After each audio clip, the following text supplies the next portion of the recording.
స్థానిక సంస్థల ఎన్నికలకు సంబంధించి పార్టీ ఎమ్మెల్యే ఎమ్మెల్సీలకు దిశానిర్దేశం చేశారు సీఎం రేవంత్ రెడ్డి. అత్యధిక గ్రామాలను ఏకగ్రీవం చేసే బాధ్యత ఎమ్మెల్యేలదే అన్నారు. బీసీలకు 42% స్థానిక సంస్థల పదవులను కేటాయించే బాధ్యత ఎమ్మెల్యే ఎమ్మెల్సీలే తీసుకోవాలన్నారు.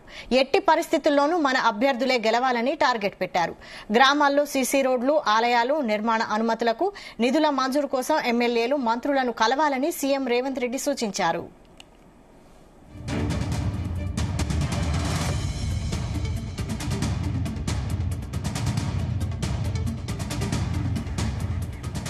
ఇదే అంశంపై మరిన్ని డీటెయిల్స్ బ్యూరో చీఫ్ నరేందర్ అందిస్తారు. నరేందర్.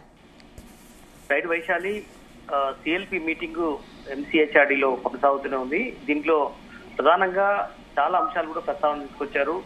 ముఖ్యంగా ఎమ్మెల్యేలు ఎమ్మెల్సీలకు దిశానిర్దేశం చేశారు. దీపాదాస్ మున్సితో పాటు పిసిసి అధ్యక్షుడు మహేష్ కుమార్ గౌడ్, సీఎం రేవంత్ రెడ్డి కూడా స్వయంగా ఇదే కార్యక్రమంలో ఉండడం నేపథ్యంలో అటు ప్రభుత్వం మధ్య ఎట్లాంటి డిస్టర్బెన్స్ లేకుండా కోఆర్డినేట్ తో వెళ్లాలని చెప్తూనే ఇప్పుడు చేస్తున్నటువంటి సంక్షేమ పథకాలు, కొత్తగా తీసుకొచ్చిన 4 పథకాలు, గతంలో ఉన్నటువంటి 6 గ్యారెంటీలు ఏదైతే ఉన్నాయో వాటి ఇప్పటికే జనంలోకి మనం తీసుకెళ్లాము. వాటిని కొత్తగా ప్రచారం చేయడంతో పాటు లబ్ధిదారులకు ఎవరైతే దిగువ స్థాయిలో ఉన్నారో వాళ్ళందరికీ కూడా వాళ్ళకు లబ్ధి చేకూరేలాగా ప్లాన్ చేయాలనే అవసరం ఉందని చెప్పారు. ప్రత్యేకించి దీంట్లో పిన్ పాయింట్ గా 3-4 అంశాల మీద ప్రత్యేకించి చేశారు. ఎందుకంటే స్థానిక ఎన్నికలు అనేది రాబోతున్నాయి, సర్పంచ్ ఎన్నికలు ముందు రాబోతున్నాయి, ఈ తర్వాత ఎంపీటీసీ జెడ్పీటీసీ ఎన్నికలు గ్రామాల్లో ఉండబోతున్న నేపథ్యంలో ప్రధానంగా వాళ్ళని టార్గెట్ చేసుకుని ఆ ఓటర్లను పిన్ పాయింట్ గా చేసుకుని ఖచ్చితంగా కూడా అక్కడ అభివృద్ధి చేయాల్సిన అవసరం ఉంది. ఎందుకంటే పారిశుద్ధ్యం పరికేసినటువంటి నేపథ్యం ఉంది. ఇంకా కూడా సర్పంచ్ పదవీ కాలం పూర్తయి చాలా కాలం అయింది కాబట్టి ఇప్పుడు అక్కడ ఎమ్మెల్యే ఎవరైతే ఉన్నారో ఎమ్మెల్సీలు అందరూ కూడా ఇనిషియేటివ్ తీసుకొని గ్రామాల వారీగా అక్కడ ఉన్నటువంటి మండల హెడ్ క్వార్టర్లో కానీ చాలా రిమోట్ ఏరియాలో కానీ అక్కడ మేజర్ గా సీసీ రోడ్లు కానీ ముఖ్యంగా అక్కడ నిర్మాణ అనుమతులు పొంది ఇప్పటికే చేయని వాటిని ఇమ్మీడియట్లీ కూడా నిధులు శాంక్షన్ చేయాల్సిన అవసరం ఉంది. గతంలో ఆలయాలు ఏదైతే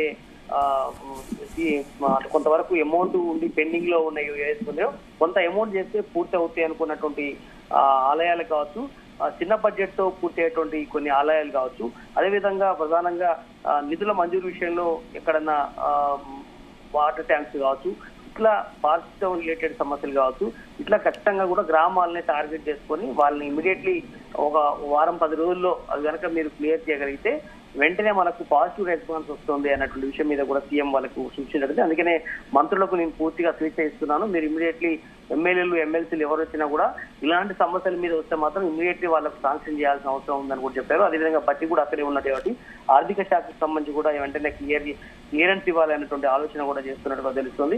అందుకని ఇక్కడ ప్రధానంగా బీసీలకు 42% స్థానిక సంస్థలకు పదవులను ఇచ్చే విషయం మీద కూడా దీంట్లో ప్రధానంగా చర్చకు వచ్చింది.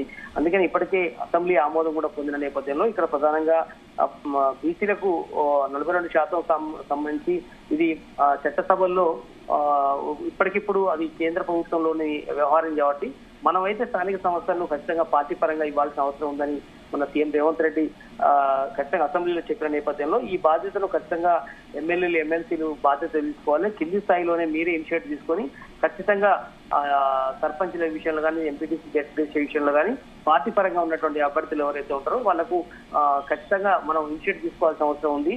బీసీలకు అత్యధిక శాతంగా 42% పైగా వచ్చే విధంగా చూసుకోవాల్సిన అవసరం ఉందని కూడా వాళ్ళకు చెప్పే ప్రయత్నం చేశారు. అంతేకాకుండా అత్యధిక గ్రామాలను ఏకగ్రీవం చేసేటువంటి బాధ్యత కూడా ఎమ్మెల్యేలకు తీసుకోవాలని కూడా చెప్పారు. ఎందుకంటే సర్పంచులను ఏకగ్రీవం చేస్తే ఖచ్చితంగా నిధులు కూడా స్ట్రేట్ గా వచ్చే అవకాశం ఉంటుంది.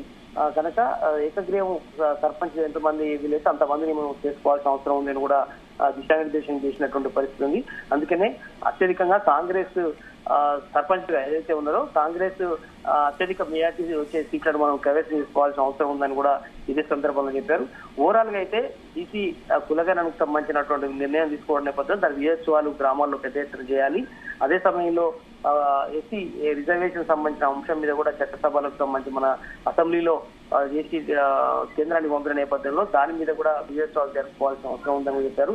త్వరలోనే 2-3 జిల్లాలలో భారీ బహిరంగ సభలు కూడా బీసీలకు సంబంధించిన విజయోత్సవం కానీ ఎస్సీ రిజర్వేషన్ అంశం మీద కానీ ఖచ్చితంగా ఆయా కులాలను దగ్గర చేసుకొని వాళ్ళకు ఈ విషయం మీద చెప్పాల్సిన అవసరం ఉందని కూడా చెప్పే ప్రయత్నం చేశారు.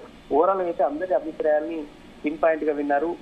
ఎవరు ఎలాంటి సమస్య వచ్చినా కూడా సావధానంగా ముఖ్యమంత్రి రేవంత్ రెడ్డి గాని, దీపాదాస్ మున్షి గాని, పిసిసి అధ్యక్షుడు మహేష్ కుమార్ గౌడ్ గాని విని నోట్ చేసుకున్నటువంటి పరిస్థితి చూస్తున్నాం. మనం ఎవరైతే 8 మంది ఎమ్మెల్యేలు కొంత అసంతృప్తి ఉన్నారో వాళ్ళ సమస్యలు కూడా ప్రత్యేకించి అడిగినట్టు తెలుస్తుంది. వాళ్ళకు కూడా ఇమీడియట్లీ నియోజకవర్గంలో ఉన్నటువంటి సమస్యల మీద నిధులు కేటాయించాల్సిన అవసరం ఉందని కూడా చెప్పినట్టు సమాచారం ఉంది. కనుక పార్టీ లైన్ దాటినటువంటి వాళ్ళు మాత్రం ఉపేక్షించేది లేదు.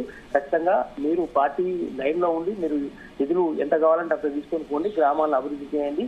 ఖచ్చితంగా స్థానిక సంస్థల్లో ఎంపీటీసీ జెడ్పీటీసీ ఎన్నికలనే కావచ్చు, సర్పంచ్లను కానీ ఏకగ్రీవంగా అత్యధికంగా చేసే విధంగా వ్యూహరచన చేసుకోవాల్సిన అవసరం ఉందని కూడా చెప్పారు. ఖచ్చితంగా మంత్రివర్గ విస్తరణ కూడా త్వరలోనే జరుగుతుంది అన్నటువంటి విషయాన్ని కూడా ఆయన సూత్రప్రాయంగా చెప్పే ప్రయత్నం చేస్తే దాన్ని మరింతగా ఉరుకులు పెట్టించవచ్చు. మరొక నెల రోజుల్లో ఆ ప్రక్రియ కూడా పూర్తయ్యే అవకాశం ఉంటుంది. అధిష్టానం త్వరలోనే నిర్ణయం తీసుకుంటుందనే విషయాన్ని కూడా చెప్పే ప్రయత్నం చేశారు. కనుక మీరైతే అంతలోపు మీరు ఉన్నటువంటి మంత్రులందరూ కూడా ఖచ్చితంగా ఎవరైతే ఇన్ఛార్జీలుగా ఉన్నారో జిల్లా ఇన్ఛార్జిగా ఆ జిల్లా మంత్రులందరూ కూడా ఆ రెస్పాన్సిబిలిటీ తీసుకోండి. ఎమ్మెల్యేలు ఎమ్మెల్సీలను మానిటరింగ్ చేస్తూ మంత్రులందరూ కూడా కలిసికట్టుగా ప్లాన్ చేసుకోవాల్సిన అవసరం, ఎప్పటికప్పుడు నాకు రిపోర్ట్ కూడా ఇవ్వాల్సిన అవసరం ఉంది. అభివృద్ధికి సంబంధించి కూడా చెప్పినట్టుగా సమాచారం ఉంది. Right, thank you Narender.